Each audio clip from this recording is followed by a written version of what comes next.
Itong araw, bagong eleksyon 2025, patuloy sa pagsulong ng kanilang mga plataforma ang mga tumatakbo sa pagkasenador.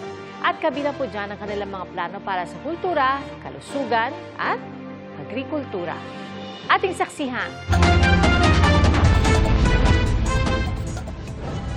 Nangako magiging boses ng mga LGU sakaling mahalal si Abby Binay. Pagpapalawin ng termino ng barangay leaders ang isinusulong ni Senador Bong Revilla. Proteksyon sa maliliit na mangingisda ang pangako ni Bonifacio Bosita. Problema ng mga magsasaka ang inalam at naisutukan ni Alan Capuyan. Pagsulong sa musika, kultura at sining ang idini ni David De Angelo sa Bulacan. Si Angelo de Alban bumisita sa mga palengke sa Iligan City. Pagkamit ng abot-kayang pabahay ang tinalakay ni Leody de Guzman sa Baras, Rizal. Si Senador Bongo nananawagang ilapit ang serbisyong medikal sa mga komunidad.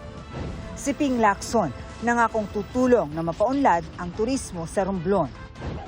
Agritourism naman ang sinusulong ni Senator Lito Lapid sa Bohol. Pagpapalakas ng oversight function ng Kongreso ang naistutukan ni Rodante Marcoleta. Pagpapataas sa kita ng mga magsasaka at mangingisda ang idinidiin ni Kiko Pangilinan. Pagpaparami ng trabaho sa kanayunan ang ipinananawagan ni Ariel Quirubin sa isang forum.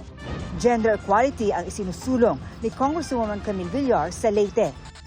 At dagdag pondo at scholarship para sa nursing students ang itinulak ni Bam Aquino.